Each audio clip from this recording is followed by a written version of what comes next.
IBN 7 हौसला है।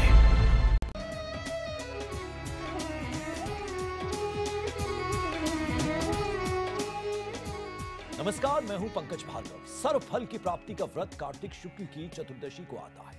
मान्यता के मुताबिक इस दिन भगवान शिव और विष्णु की आराधना पूजा करने से सभी मनोकामनाएं पूर्ण होती हैं। कल बैकुंठ चतुर्दशी है और शाम 4:56 पर पंचक भी खत्म हो रहा है। पौराणिक मान्यताओं के मुताबिक चतुर्दशी के दिन ही भगवान शिव ने विष्णु की परीक्षा ली थी। सर्व फल प्राप्ति के इस व्रत के विधानों पर हम आज बात करेंगे, लेकिन उससे पहले देखते हैं ये पौराणिक कथा।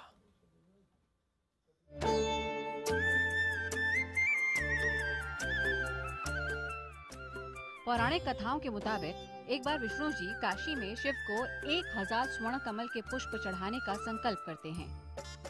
जब अनुष्ठान का समय आता है तब शिव भगवान विष्णु जी की परीक्षा लेने के लिए एक स्वर्ण पुष्प कम कर देते हैं। पुष्प कम होने पर विष्णु जी अपने कमल नयन और पुंडरीकाक्ष नाम को स्मरण करके अपनी एक आंख चढ़ाने को तैयार हो जाते हैं। भगवान शिव उनकी भक्ति देखकर प्रकट होते हैं और विष्णु का हाथ पकड़कर कहते हैं कि आपके स्वरूप वाली कार्तिक मास की शुक्ल पक्ष की चतुर्दशी बैकुंठ चौदस के नाम से जानी जाएगी। भगवान शिव आज के ही दिन करोड़ों सूर्यों की शक्ति के समान सुदर्शन चक्र विष्णु को देते हैं। विष्णु का पूजा जो भी व्यक्ति, जो भी भक्त चतुर्दशी को करता है, बैकुंठ चतुर्दशी, बैकुंठ का नाम और अर्थ होता है कि जो भी भक्त भगवान विष्णु का पूजा चतुर्दशी को करता है वो साक्षात्कार भगवान का होता है और भगवान के चरणों में उसका मोक्ष की प्राप्ति होती है। कार्तिक शुक्ल चतुर्दशी को मनाए जाने वाले बैकुंठ चतुर्दशी व्रत का हिंदू धर्म में विशेष महात्म्य है। इससे सर्व फल की प्राप्ति होती है। इस दिन स्नान आदि से निवृत्त होकर व्रत करना चाहिए। शास्त्रों की मान्यता है कि जो 1000 कमल पुष्पों से भगवान विष्णु का पूजन कर शिव की पूजा करते हैं वो भव बंधनों से मुक्त होकर बैकुंठ लोक जाते हैं। कमल के अभाव में स्थल पद्मों से भी पूजा हो सकती है। बैकुंठ चतुर्दशी को व्रत कर तारों की छांव में नदी किनारे 14 दीप जलाने का विधान है। भगवान विष्णु को स्नान कराकर विधि विधान से उनकी पूजा अर्चना करें, फिर भोग लगाएं। अपने भगवान के चरणों में प्रेम का आंसू बहाने के लिए आस लगाकर बैठे रहता है, क्योंकि विष्णु शयनी एकादशी के बाद से ही भगवान विष्णु शयन पर चले जाते हैं। पंचांग के मुताबिक बुधवार शाम 4:56 पर पंचक भी खत्म हो रहा है। पंचक के खत्म होने से सभी शुभ कार्यों का रास्ता भी साफ हो जाएगा। तो बुधवार के इस बैकुंठ चतुर्दशी के महात्म्य पर हम आज करेंगे बात विशेषज्ञों के साथ। और बैकुंठ चतुर्दशी के महात्म्य पर बात करने के लिए हमारे साथ 3 महानुभाव यहाँ स्टूडियो में विराजमान हैं। पंडित राजकुमार शास्त्री जी, उनके अलावा पंडित वैभव शर्मा और साथ ही साथ पंडित एस गणेश हमारे साथ हैं। पंडित एस गणेश, सबसे पहले तो आप इससे जानना चाहूंगा, बैकुंठ चतुर्दशी, पहले तो इसके बारे में आप हमें बताएं, इसके महात्म्य के बारे में हमें बताएं। और साथ ही कहा यह जाता है कि ऐसा कहा गया है कि भगवान विष्णु ने नारद जी को ये वचन दिया था कि जो भी इस दिन नर नारी मेरा व्रत रखेगा उसको तमाम सुख समृद्धि प्राप्ति होगी और स्वर्ग के द्वार उसके लिए खुलेंगे। जी, सबसे पहले देखिए, कार्तिक का महीना सभी अपने में पूरा दिन 30 डेज पूरा ही बहुत अच्छा माना गया है। 2 चतुर्दशियां आती हैं। हाँ। कृष्ण पक्ष के चतुर्दशी को हम नरक चतुर्दशी कह देते हैं और शुक्ल पक्ष के चतुर्दशी को वैकुंठ चतुर्दशी कहते हैं। इसलिए इसका महत्व बहुत ज्यादा है। दोनों चतुर्दशियों का अपने अपने महत्व है। ये जो विष्णु चतुर्दशी है, इसको जो हम वैकुंठ चतुर्दशी कहते हैं, ये ऋषिकेश में, गया में और काशी में सबसे ज्यादा महत्व से मनाया जाता है। और शिवाजी ने इसको बहुत अच्छी तरीके से महाराष्ट्र में बनाने का, जीजाबाई के साथ मिलकर इसको बनाने का शुरुआत किया था। इसका जो पुराण कथा है ये है कि हमारे विष्णु भगवान अपने शयन से जागृत होकर श्री शिवजी की पूजा करने के लिए आते हैं काशी में। और जब वे काशी आते हैं तो वहां उन्होंने स्नान करके वो संकल्प लेते हैं कि मैं सहस्र पद्म दलत से पूजा करूंगा, यानी 1000 कमल के फूलों से इनकी आराधना करूंगा। तो उन्होंने उनको अभिषेक करके जब पूजा करने के लिए सहस्र नाम बोले थे, इसीलिए शिव सहस्त्र नाम सबसे ज्यादा महत्व है, क्योंकि उसको सबसे पहले विष्णु भगवान ने बोले थे। तो उन्होंने उसको जब करना शुरू किया था तो आखिरी में एक रह गया था। ये शिव जी ने उनको उनकी परीक्षा लेने के लिए एक जो है वो अदृश्य कर दिया था। तो विष्णु जी ने सोचा मेरे को लोग कमल नयन बोलते हैं, तो मैं अपने आंखों से ही इनको कमल के लिए एक अर्पित कर सकता हूं। तो अपने आंख निकालने की कोशिश कर रहे थे।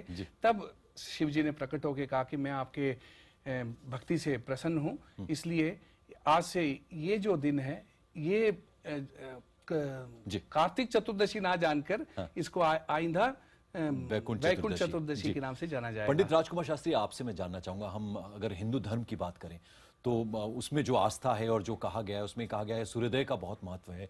सुबह के वक्त व्रत रखे जाते हैं, पूजा आराधना होती है, लेकिन वैकुंठ चतुर्दशी में जो शाम का सांझ का वक्त है उसमें पूजा करने की परंपरा है, उसके पीछे क्या कारण है?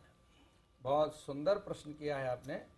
देखिए, हमारे कर्मकांड की जहां हम बात करते हैं तो हमारे कर्मकांड में एक त्रिकाल संध्या होती है, जो प्रातः संध्या, मध्याह्न संध्या और सायंकाल के समय संध्या की जाती है। उसका अलग अलग विधान है। देखिए, जहां हम सायंकाल की बात करते हैं तो हमारे जितने भी व्रत हैं, जो दो प्रकार के व्रत होते हैं, एक उदया तिथि को लेकर के व्रत होते हैं जो सूर्योदय से संबंध रखते हैं, और कुछ ऐसे व्रत होते हैं जो चंद्रायण व्रत होते हैं। तो जो वैकुंठ चतुर्दशी का जो व्रत है ये चंद्रायण व्रत होता है। चंद्रायण का अर्थ होता है जिसमें चंद्रमा को देख करके, चंद्रमा को अर्घ दे करके और फिर व्रत का पारण किया जाता है। तो भगवान श्री हरि नारायण, चूंकि उनकी जो पत्नी है वो लक्ष्मी है, इसलिए लक्ष्मी का पूजन आप दीपावली में देखिए रात्रि में किया जाता है। तो जब भी स्थिर लग्न का आगमन हो उस समय जो है ये पूजन करना चाहिए। उससे लक्ष्मी के साथ भगवान श्री हरि नारायण आपके घर में आएंगे, आपके घर में भगवान नारायण और लक्ष्मी का निवास होगा, जिससे आपके घर में सुख शांति भी आएगी और उसके साथ ही माता लक्ष्मी की कृपा से व्यापार आदि की वृद्धि भी होती है। पंडित वैभव शर्मा, आपसे मैं जानना चाहूंगा, कहते हैं कि इस दिन भगवान शिव और भगवान विष्णु आप दोनों की आराधना कर सकते हैं। तो पहले तो इसका अर्थ हमें समझाइए, और ओम नमो वासुदेवाय नमः, इस श्लोक, इस मंत्र का उच्चारण आप कर सकते हैं, भगवते वासुदेवाय नमः।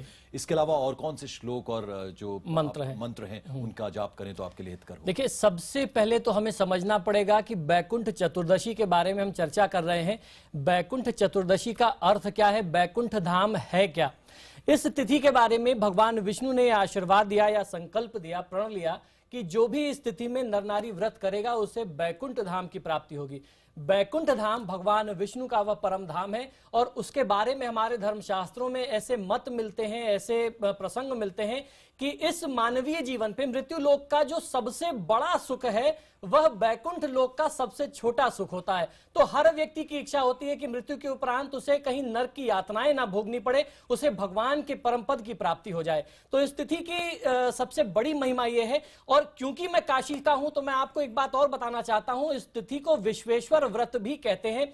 हमारे धर्मशास्त्रों का यह मत है कि इस तिथि में काशी में जो भी व्यक्ति मणिकर्णिका घाट पर स्नान करता है, क्योंकि भगवान शिव ने मणिकर्णिका घाट पर इस तिथि में स्नान किया था, और उसके बाद इसी तिथि को काशी विश्वनाथ का स्थापना दिवस भी मानते हैं। देवी देवताओं के आग्रह पर उसी तिथि में भगवान शिव ने काशी को अपनी नगरी बनाई और वहां पर स्थापित हुए। जो ज्योतिर्लिंग है वह स्वयंभू वहां पर हुआ। तो इस तिथि को काशी विश्वनाथ का स्थापना दिवस भी मानते हैं। इस कारण से इस तिथि का बहुत बड़ा महात्मा है। और जहां तक आपने बात पूछी कि किन किन मंत्रों से भगवान विष्णु की और महादेव की साधना कर सकते हैं, तो ओम नमो भगवते वासुदेवाय, ओम नमो नारायणाय, या फिर महादेव के इतने सारे मंत्र हैं। सबसे सरल, सबसे ज्यादा चमत्कारी मंत्र शिव पंचाक्षरी मंत्र ओम नमः शिवाय का जाप किसी भी जातक को, साधक को करना चाहिए, जिससे उसे वैकुंठ लोक की प्राप्ति हो जाए। अगर आज के सांसारिक जीवन में पंकज जी वैकुंठ लोक की बात करें तो वैकुंठ का शाब्दिक अर्थ क्या है? ऐसा जीवन जिसमें कुंठा ना हो, जिसमें हताशा ना हो, निराशा ना हो। जो व्यक्ति इस तिथि को व्रत करता है और महादेव शिव और भगवान विष्णु का पूजन करता है, उसे आत्मविश्वास की प्राप्ति होती है, जीवन के सर्व सुख की प्राप्ति होती है, और हताशा, निराशा से, जीवन में असफलताओं से उसे मुक्ति मिल जाती है। सही मायने में वही परम धाम है, वही वैकुंठ लोक। वैकुंठ लोक का जिक्र किया यहाँ पंडित वैभव ने। पंडित गणेश, आपसे मैं जानना चाहूंगा, कहते हैं कि भगवान जो विष्णु जो हैं वो भी अपनी लीला समाप्त कर वैकुंठ में निवास करते हुए मिलेंगे यदि उनका व्रत रखेंगे। कुछ ये भी परंपरा कहती है, ऐसा भी कहा गया। देखिए, ऐसा था, एक धनेश्वर करके ब्राह्मण थे इसमें काशी में। उन्होंने बहुत खूब काम किए थे, पर वे इस वैकुंठ चतुर्दशी वाले दिन जो इस व्रत का आचरण कर रहे थे उन लोगों के साथ बैठ के उन लोगों की सन्निधि प्राप्त की। उन लोगों की सन्निधि प्राप्त करने के कारण इनको इतनी पुण्य प्राप्त हो गए। जब उनको यम ले जा रहा था आखिरी काल में, तो विष्णु जी ने उनको कहा था कि आप इन्हें नहीं ले जा सकते, क्योंकि ये वैकुंठ चतुर्दशी वाले दिन उनके भक्तों के साथ बैठे हुए थे। इनकी सारी ये हल हो गई हैं, इनके जो पाप जो हैं सारे मुक्त हो गए, तो इनको वैकुंठ मिलना चाहिए। इस प्रकार उनको वैकुंठ प्राप्त हुआ, इसलिए इसको बहुत ज़्यादा पवित्र भी माना गया है। और इस दिन अगर व्रत करें, सबसे बड़ी बात है इस दिन दिया का हाथ में अगर आटे का जो दिया बना होता है उसको बना के उसमें बाती रख के अगर इसको प्रवाह करते हैं नदी में या पुण्य स्थान पे जाकर इसको रखते हैं तो बहुत ज़्यादा पुण्य प्राप्त रहता है। इसमें जितना ज़्यादा बाती हो उतना ज़्यादा अच्छा माना गया है। जितनी भी ज़्यादा, क्योंकि इसको ऋषिकेश में ऐसा बोला गया है कि जब शयन से वो जागृत अवस्था में आते हैं तो उन्होंने चलना शुरू किया, तो उनके रास्ते पे ये दिया लगाया गई है, इसलिए इसको जलाने से घर के अंदर विष्णु की प्राप्ति रहती है। विष्णुपदा जो मंदिर है उसमें भी इसी पद्धति की मान्यता। पंडित राजकुमार शास्त्री, आप बताइए कि आम आदमी चाहता क्या है? मेरे जैसा आदमी या कोई भी आम आदमी ये चाहता है कि वो निरोग रहे, स्वस्थ रहे, उसके पास अच्छा नाम हो, उसको यश मिले, उसके पास खूब पैसा हो, यानी इस तरह की कामना जो लोग करते हैं उनके लिए क्या यह दिन खास तौर पर कुछ खास कर सकते हैं? जी, बहुत बहुत सुंदर बात आपने पूछी। देखिए, हमारे धर्मशास्त्रों में अलग अलग कामनाओं के लिए अलग अलग देवताओं की उपासना की जाती है।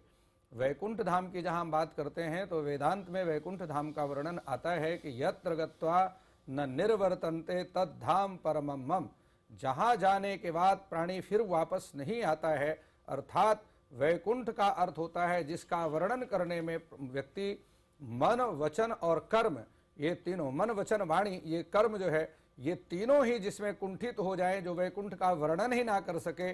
कि आपके सामने कोई बंबई की बात करता है, आप अंदाज लगा लें, चाहे आप बंबई गए नहीं है, लेकिन आप सोचेंगे साथ बंबई में इस प्रकार का होगा, लेकिन वैकुंठ में कैसा होगा इसका कोई मन, जहां मन कुंठित हो जाए, वाणी कुंठित हो जाए, वही वैकुंठ धाम है। भगवान श्री हरि नारायण का ये प्रमुख स्थान है। यहीं पर भगवान श्री हरि नारायण जो है निवास करते हैं। जहां पर आपने मंत्र और पूजन की पद्धति की बात करी, तो हमारे धर्मशास्त्रों में अगर हम विद्या की बात करते हैं और धन की बात करते हैं, ये दोनों, धन और विद्या, ये दोनों ही चीजें भगवान शिव की उपासना से प्राप्त होती हैं। मोक्ष प्राप्ति के लिए भगवान श्री हरि नारायण की उपासना करनी चाहिए, और अलग अलग कामनाओं के अगर कोई शक्ति प्राप्त करना चाहता है उसको देवराज इंद्र की उपासना करनी चाहिए जी। लेकिन इस प्रकार की अलग अलग देवताओं की कामना है। जहां वैकुंठ चतुर्दशी की बात करते हैं, इसमें भगवान श्री हरि नारायण के ही पूजन का विधान है। और सबसे बड़ी बात है कि इसी दिन कार्तिक महीने का जो 1 महीने का व्रत होता है उसकी समाप्ति भी इसी दिन, उद्यापन का विधान भी वैकुंठ चतुर्दशी के दिन ही किया जाता है।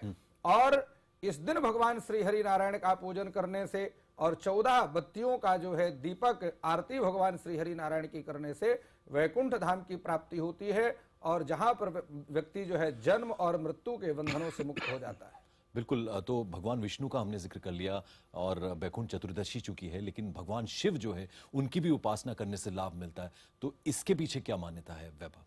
देखिए, बहुत ध्यान से समझने की आवश्यकता है कि भगवान शिव के इष्ट अगर कोई है तो वह श्री हरि हैं, और श्री हरि अगर अपना किसी को इष्ट मानते हैं तो महादेव को मानते हैं। दोनों एक दूसरे के पूरक हैं। रामचरितमानस में इसका संदर्भ हमें मिलता है। तो इस परिस्थिति में कोई भी व्यक्ति किसी भी देवी देवता को अगर नजरअंदाज करके एक देवता की कृपा पाना चाहेगा तो वह प्राप्त नहीं हो सकता।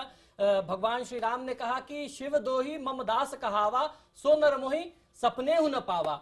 जो व्यक्ति अगर शिव का द्रोही है, अगर शिव द्रोह करके आता है और मेरी भक्ति करता है, तो वह राम को यानी हरि स्वरूप को नहीं पा सकता।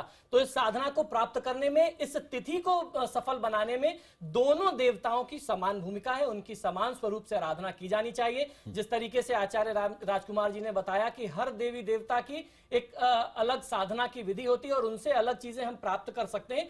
तो भगवान श्री हरि जो हैं, भगवान नारायण जो हैं, हमें सांसारिक सुख देने वाले हैं। और जब हम लोग मृत्यु लोक मुख में आ जाते हैं तो हमारी लालसाएं जो है वो अपार हो जाती हैं, असीम हो जाती हैं। हम कुछ भी प्राप्त करते हैं, कुछ समय बाद वह हमें गौण लगने लगता है, हमें लगता है कि ये चीजें कम है, हमें इससे ज्यादा संपत्ति चाहिए, इससे ज्यादा मान सम्मान चाहिए। तो अगर इस प्रकार की कोई भी सांसारिक इच्छा की पूर्ति करनी हो तो निश्चित ही वैकुंठ चतुर्दशी का जो पर्व होता है, जो तिथि होती है, ये बहुत विशेष है। इस तिथि में भगवान श्री विष्णु और श्री महादेव की पूजा आराधना हर कार्य को, हर इच्छा को सिद्ध करने वाली होती है। पंडित गणेश, छोटी छोटी लालसाएं जिसका जिक्र गौरव कर रहे थे, यहाँ पर वैभव कर रहे थे, मैं आपसे ये जानना चाहूंगा कि नौकरी जो है वो बेहतर हो, करियर अच्छा संवरे, वो बने, भगवान विष्णु के अलावा सप्तऋषियों का आह्वान, कुछ उसका भी महत्व बताया गया। जी देखिए, ऐसा है, नौकरी अच्छी करने के लिए ये दिन बहुत ही उत्तम और श्रेष्ठ है। सुबह उठकर स्नान करके, शास्त्र कहता है सबसे पहले विष्णु की आराधना करें, उसके उपरांत शिव की आराधना करनी है। फिर पूरी रात आपने जागृत अवस्था में रह के उनको अगर पूजा करते रहें, अगले दिन सुबह पुनः फिर शिव जी की पूजा करके इसका उद्यापन करना चाहिए। इस प्रकार इस व्रत का उद्यापन है।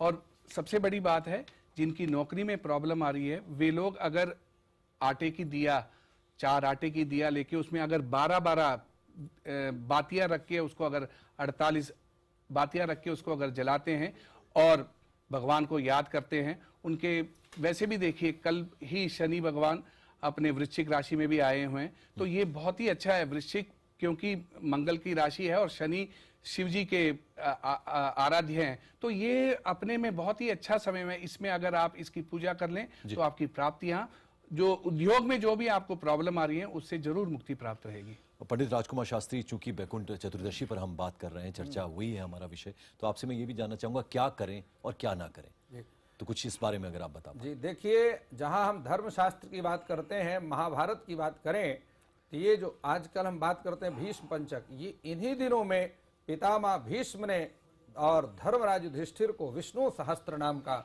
उपदेश किया था, और जिसमें यस्य स्मरण मात्रेण जन्म संसार बंधनात् विमुच्यते नमस्तस्मै विष्णवे प्रभु विष्णवे। ऐसे विष्णु सहस्त्र नाम जो कि संपूर्ण धर्मशास्त्रों की निचोड़ है, और ऐसे विष्णु सहस्त्र नाम का उपदेश पितामह भीष्म ने महाराज युधिष्ठिर को किया। और महाराज इन 5 दिनों तक, और महात्मा भीष्म ये इंतजार करते रहे कि मेरी मृत्यु का समय आए, जब सूर्य दक्षिणायन से उत्तरायण में प्रवेश करें तो मैं अपने इस पंच भौतिक शरीर का त्याग करूं। भगवान शंकर की जहां हम बात करते हैं, गोस्वामी तुलसीदास जी ने बहुत सुंदर एक चौपाई लिखी है। शंकर जगत बंधु जगदीशा, सुर नर मुनि सब नावत शीसा। भगवान शंकर को ऐसे कौन से देवी देवता हैं जो उनकी पूजा नहीं करते, और ऐसा कौन सा फल है जो भगवान शिव की पूजा से सिद्ध ना हो जाए। पंडित वैभव, ये बताएं आप कि दान की अपनी परंपरा है हिंदू धर्म में, और कहा जाता है कि दान करना जो है वो बहुत श्रेष्ठ कर माना गया है। तो वैकुंठ चतुर्दशी में दान करना कितना उपयोगी रहता है, और उसके अलावा व्रत की जो विधि है वो किस तरह की रहती है, किस तरह का खान पान आप रखें इस दिन, करें, उसके बारे में अगर कुछ जानकारी। बिल्कुल, देखिए, जहां तक दान की बात करते हैं, दान का हमारे धर्मशास्त्रों में बहुत बड़ा महात्म्य बताया है। हमारे धर्मशास्त्रों का सीधा सा यह मत है कि व्यक्ति को अपनी आय का 10वां हिस्सा, जिसे हम दशांश कहते हैं, वह हमेशा दान कर देना चाहिए। उससे लाभ ये मिलता है कि आपने जो धन कमाया, आपने बहुत ईमानदारी, बड़ी निष्ठा से कमाया, लेकिन जिस माध्यम से, जिस सोर्स से वो पैसा आपके पास आ रहा है, आप नहीं जानते वो किस सोर्स से आ रहा है, तो उस पैसे के साथ, उस धन के साथ जो दोष लगा होता है, दान करने से वह दोष मिट जाता है, दान की शुद्धि हो जाती है। जी बिल्कुल, दान करने से आपके उस धन की शुद्धि हो जाती है, और वह धन जब आप प्रयोग करते हैं अपने परिवार को पालने में, अपने जीवन को यापन करने में, हमेशा आपकी जो समृद्धि होगी वह शुभ मायनों में होगी। तो दान बहुत विशेष है। दान में खासतौर पर चतुर्दशी या पूर्णिमा पर, लोग स्नान दान की पूर्णिमा इसको कहा ही जाता है, तो ऐसी तिथियों में अन्न का दान करना, सीधा जिसे कहते हैं, खासतौर पर आटा, गेहूं का आटा आप साफ बाजार से खरीद करके ले लीजिए। अपने सामर्थ्य के अनुसार प्रयास करना चाहिए कि इतनी सामग्री जरूर हो कि जिस दरिद्र व्यक्ति को या जिस ब्राह्मण को आप दान करें, उसका परिवार एक समय का भोजन पूरी तरीके से कर सके। तो अपने सामर्थ्यानुसार प्रयास ये करना चाहिए कि कम से कम 1.25 किलो की मात्रा में अगर आप रखते हैं तो लाभ मिलता है। तो 1.25 किलो आटा, 1.25 किलो चावल, दाल, और जो भी फल या सब्जी आपकी तरफ से हो जाती है संभव, वो ले लीजिए। भोजन की सारी सामग्री होनी चाहिए, और किसी भी चीज की आपकी तरफ से कमी हो, उसके स्थान पर दक्षिणा आप रख दें तो वो उसकी पूर्ति कर देता है। है। तो ये तो रही दान की बात, जो स्नान के तत्काल बाद किसी व्यक्ति को करना चाहिए। जहां तक आपने व्रत का विधान पूछा, ये बहुत आवश्यक है। आपने जन कल्याण की बात पूछी है। आप कोई भी व्यक्ति जो इस व्रत को करना चाहता है, उसको सबसे पहले प्रयास ये करना चाहिए कि घर के आसपास जो भी तीर्थ स्नान हो स्थान हो, वहां जाकर के स्नान कर ले। उसके उपरांत आप जल लेकर के हाथों में आपको संकल्प करना चाहिए। आप व्रत के लिए संकल्प कर लीजिए। संकल्प में व्यक्ति को प्रयास ये करना चाहिए कि जब आप व्रत का संकल्प करते हैं तो आप निर्जला व्रत कर सकें। अगर आप निर्जला व्रत करते हैं तो उसकी महिमा, उसके लाभ अनंत हैं। अगर आपसे निर्जला व्रत संभव नहीं हो पाता तो आप जल या फलहार ग्रहण करके भी व्रत कर सकते हैं। आपके भाव शुद्ध होने चाहिए। तो इस प्रकार से आप व्रत करें। और गोधूली की बेला में आप महादेव, भगवान श्री महाकाल और उसके साथ साथ भगवान श्री विष्णु की पूजा आराधना करें। पूरा दिन जो है सत्संग इत्यादि में, भजन पाठ इत्यादि में व्यतीत करें, तो निश्चित ही महादेव की कृपा के साथ साथ भगवान श्री हरि की कृपा भी आपको अवश्य प्राप्त होगी। बिल्कुल। तो बैकुंठ चतुर्दशी पर हम उसके महात्म के बारे में बात कर रहे हैं और तीन महानुभाव हमारे साथ स्टूडियो में विराजमान है।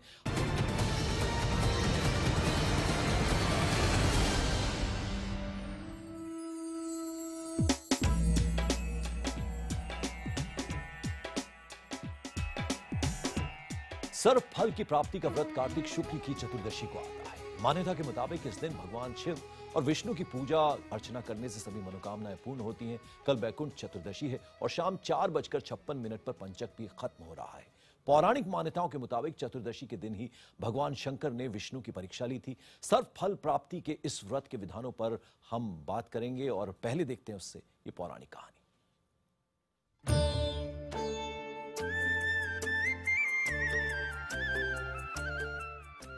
पौराणिक कथाओं के मुताबिक एक बार विष्णु जी काशी में शिव को 1000 स्वर्ण कमल के पुष्प चढ़ाने का संकल्प करते हैं। जब अनुष्ठान का समय आता है तब शिव भगवान विष्णु जी की परीक्षा लेने के लिए एक स्वर्ण पुष्प कम कर देते हैं। पुष्प कम होने पर विष्णु जी अपने कमल नयन और पुंडरीकाक्ष नाम को स्मरण करके अपनी एक आंख चढ़ाने को तैयार हो जाते हैं।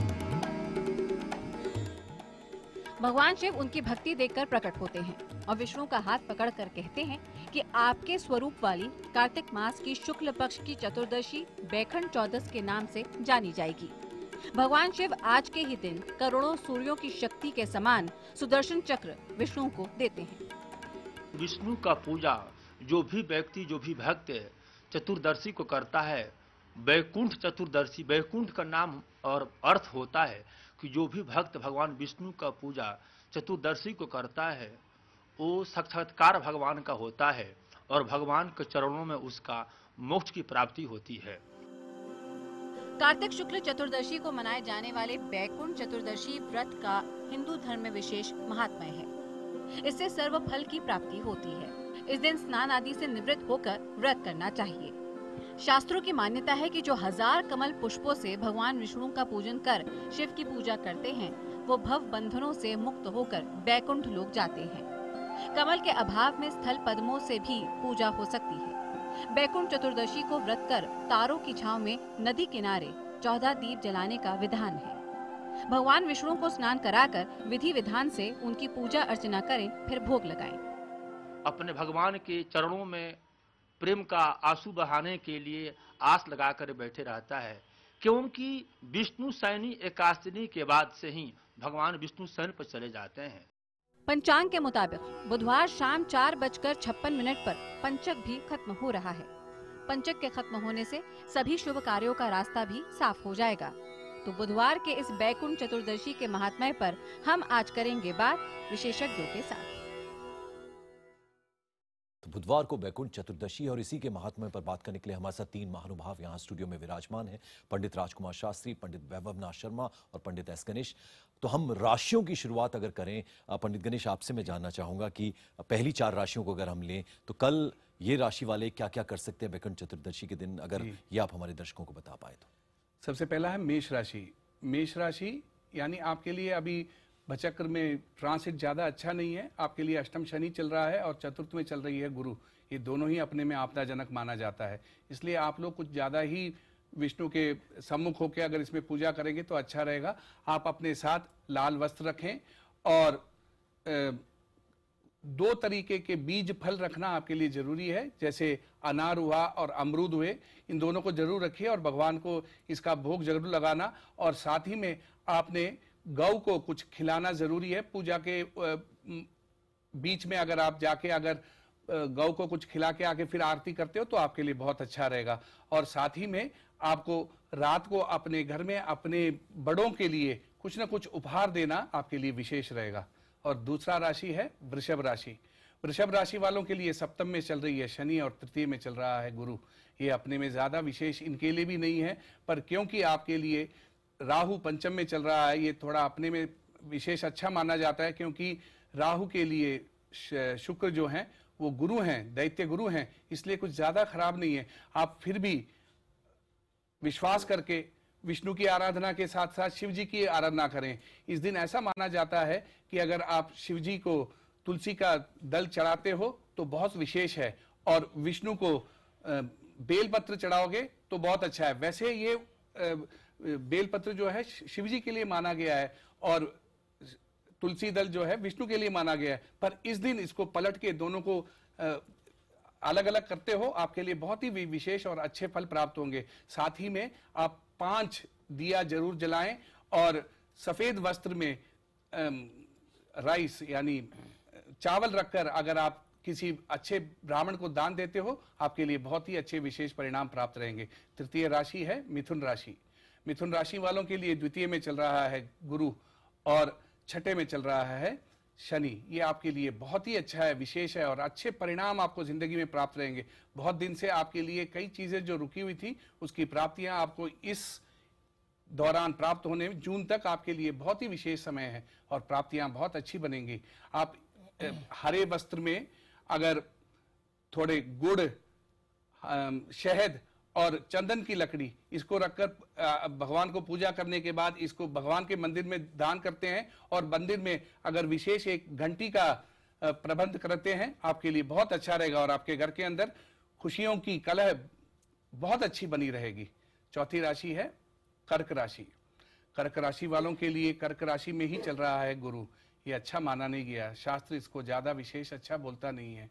और पंचम में चल रहे हैं शनि। ये आपके लिए बहुत ही कठिनाईजनक समय को दर्शाता है, पर क्योंकि तृतीय भाव पर चल रहा है राहु, आप हर चीज को झेलने की आपके अंदर आत्मविश्वास बनी रहेगी और ताकत भी बहुत अच्छा रहेगा।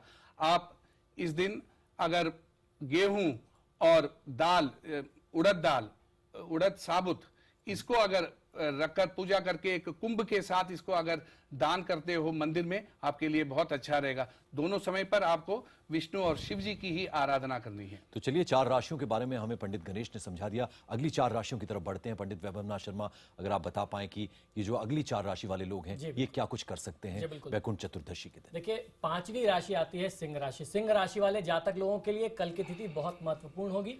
आपको करना यह होगा कि आप सबसे पहले तो प्रातःकाल शीघ्र उठ जाएं, स्नान ध्यान से निर्वृत्त होकर के जैसी आपकी दिनचर्या रहती है उसमें से कुछ समय निकाल करके अपने घर के पूजा स्थान में या आसपास के किसी भी शिव मंदिर या विष्णु मंदिर में जाकर के दोनों देवताओं का सविधि पूजन करें। संभव हो जाए तो पंचोपचार या षोडशोपचार पूजन करना चाहिए, यानी 5 चीजों से या 16 प्रकार के पदार्थों से पूजन करना चाहिए। आपको ध्यान ये रखना है कि दोनों देवताओं की पूजा में एक समानता मिलती है। जब आप अपने शास्त्रों का अध्ययन करेंगे तो आप पाएंगे कि चाहे वो सोमवार का व्रत हो या प्रदोष का व्रत हो या भगवान विष्णु से संबंधित एकादशी या पूर्णिमा का आप व्रत कर रहे हो, उसमें जो भोग लगता है वो शुद्ध गेहूं के आटे का चूरन बनाकर के, पंजीरी बनाकर के भोग लगता है। दोनों देवताओं का प्रिय भोग ये है। शायद इस वजह से भी इसको निर्धारित किया हमारे ऋषि मुनियों ने, हमारे देवी देवताओं ने, क्योंकि हमारा कृषि प्रधान देश रहा है और ये आम जनमानस के पहुंच की चीजें हैं। तो आपको करना यह है कि शाम को ये भोग बना करके आप अपने ऑफिस से आ जाएं, काम निपटा करके चले आएं, पूरे परिवार के साथ 5 से 7 के बीच में यदि यह भोग अर्पित करके भगवान श्री विष्णु और महादेव की पूजा आराधना करते हैं। 14 दीपकों का आपको दान करना होता है। 8 दिशाओं में 1-1 दीपक लगाना होता है। ये बात आप ध्यान रखिए। अपने घर में, घर के आसपास और किसी जल स्थान पे यदि आप दीपक लगाते हैं तो लाभ मिलता है। लाल वस्तु, खासतौर पर लाल कपड़ा, गुड़ और गेहूं का दान तांबे के पात्र के साथ मेष राशि वाले सिंह राशि वाले जातक लोगों को करना चाहिए। इसके बाद बारी आ जाती है कन्या राशि की। कन्या राशि वाले जातक लोगों को ध्यान ये रखना है कि भगवान विष्णु और महादेव की पूजा आराधना करते समय आप प्रयास करें कि आप हरे वस्त्र धारण करके उनकी पूजा करें, तो आपको ज्यादा अच्छा लाभ मिल सकता है। और जब आप पूजा करने बैठे तो पहली पूजा आपको अपनी तरफ से भगवान गणेश की कर लेनी चाहिए, इससे आपको बहुत अच्छा लाभ मिल जाएगा। जीवन की जो भी बाधाएं हैं, जो विपदाएं हैं, उसको आप दूर करने में सक्षम हो जाएंगे। आप अपनी तरफ से जो भी दान करना चाहते हैं करना चाहिए। जिस तरीके से मैंने आपको बताया कार्यक्रम के आरंभ में कि अन्न का दान स्थिति में बहुत विशेष महत्व रखता है, आपको ध्यान ये रखना है कि जो भी दान आप करना चाहते हैं, जो भी आपकी अपनी प्लानिंग हो, आपका सामर्थ्य हो, आप उस दान को करें। लेकिन हरे पत्ते वाली सब्जियां, हरी सब्जियां आपको अपनी तरफ से जरूर दान में रखनी है। ये आपकी राशि कन्या राशि के लिए बहुत आवश्यक है। और प्रयास करना चाहिए कि अगर कल की तिथि में, वैकुंठ चतुर्दशी की तिथि में कोई किन्नर आपको मिल जाए तो उसे आप प्रसन्न करके उसका आशीर्वाद लें, आपका कल्याण निश्चित हो जाएगा। अब बारी आती है तुला राशि वाले जातक लोगों की। तुला राशि वाले जातक लोगों को प्रयास ये करना चाहिए कि भगवान विष्णु के साथ साथ मां लक्ष्मी की और भगवान महादेव के साथ साथ माता पार्वती की पूजा आराधना जरूर करें। आपको फिर ध्यान ये रखना है कि जब भी आप पूजा करें तो भगवान शिव का जो शिव परिवार होता है, आपको शिव परिवार की सम्मिलित पूजा करनी है और भगवान विष्णु लक्ष्मी की पूजा एक साथ करनी है। अपनी तरफ से प्रयास करिए कि श्री सूक्त, कनकधारा स्तोत्र, रुद्र सूक्त और उसके साथ साथ विष्णु सहस्त्रनाम इत्यादि का आप पाठ कर सकें तो अच्छा होगा। अन्यथा किसी योग्य आचार्य को बुला करके आप यह अनुष्ठान करा सकते हैं। छोटा सा पाठ करा लीजिए रुद्र सूक्त से और पुरुष सूक्त से, आप भगवान का अभिषेक कर लीजिए, शालिग्राम जी का अभिषेक कर लीजिए, लाभ मिलेगा। आपको दान करने में ध्यान ये रखना है, अपनी तरफ से जो भी सामर्थ्य अनुसार आप दान करें। दूध, दही, चीनी और चावल थोड़ा थोड़ा सा ही सही, लेकिन इनका दान आपके लिए बहुत आवश्यक होगा। अब बारी आ जाती है वृश्चिक राशि वाले जातक लोगों के लिए। वृश्चिक राशि वाले जातक लोगों को ध्यान यह रखना है कि जब भी आप पूजा आराधना करें तो सबसे पहले आप देवी की पूजा करें, चाहे वो देवी पार्वती हो या फिर माता लक्ष्मी हो। अगर आप उनको प्रसन्न करके भगवान विष्णु और महादेव की पूजा करेंगे तो आपकी साधना सफल होगी। तो इस प्रकार से आपको साधना करनी चाहिए। साधना करते समय लाल वस्त्र धारण करें तो आपको लाभ मिलेगा।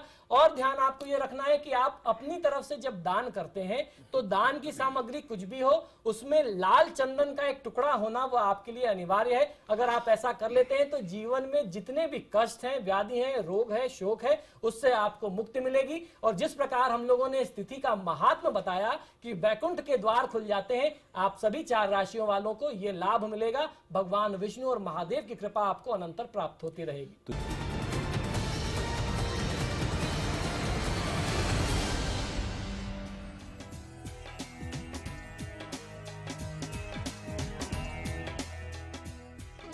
तो हम चर्चा कर रहे हैं वैकुंठ चतुर्दशी पे। भगवान विष्णु की ऐसे में व्रत रखने से, आराधना करने से तमाम सुख समृद्धि मिलती है, स्वर्ग के द्वार खुलते हैं। ऐसा भगवान विष्णु ने वचन दिया था नारद को। हमने अभी तक 8 राशियों के बारे में चर्चा कर ली है। अब अगली जो अंतिम और आखिरी 4 राशियां बची हैं उनके बारे में चर्चा कर लेते हैं। पंडित राजकुमार शास्त्री।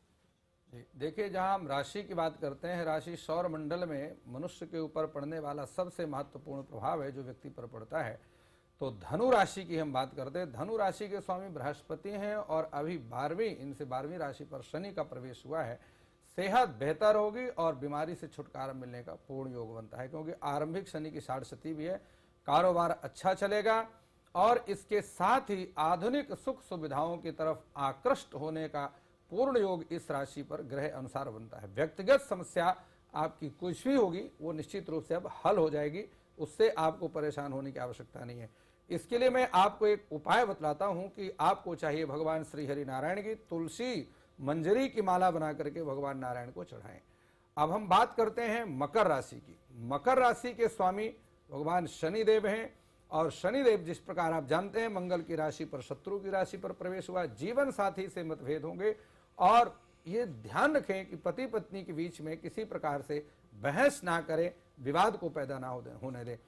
आचार विचार व्यवहार यानी खान पान में अनियमितता से सेहत पर, आपके स्वास्थ्य पर असर पड़ सकता है, इसलिए स्वास्थ्य का ध्यान रखें, खान पान का ध्यान रखें और रुके हुए धन की प्राप्ति आपको वापस हो जाएगी। मैं आपके लिए एक उपाय बता रहा हूं। इसके लिए आपको ये करना है कि भगवान श्री हरि नारायण और शिव की पूजा के साथ ही शनिवार के दिन आप नंगे पैर बिना कुछ जूता चप्पल के भगवान शनिदेव के मंदिर में जाएं और हो सके तो 18 नारियल लेकर के शनिदेव के मंदिर में चढ़ाएं, इससे आपको लाभ की प्राप्ति होगी। अब हम बात करते हैं कुंभ राशि की। कुंभ राशि के स्वामी भी शनिदेव हैं, इसलिए आपको यह ध्यान रखना है कि वाणी पर संयम रखें और कटु वचन से परहेज करें, कटु वचन बोलने का प्रयास न करें। संतान की उन्नति से पारिवारिक खुशी होगी और आपकी संतान की उन्नति का योग आरंभ हो चुका है। कारोबार के लिए कई योजनाएं आपको जो है बनानी है और वो सभी योजनाएं आपकी ऑलमोस्ट जो है पूर्ण हो जाएंगी।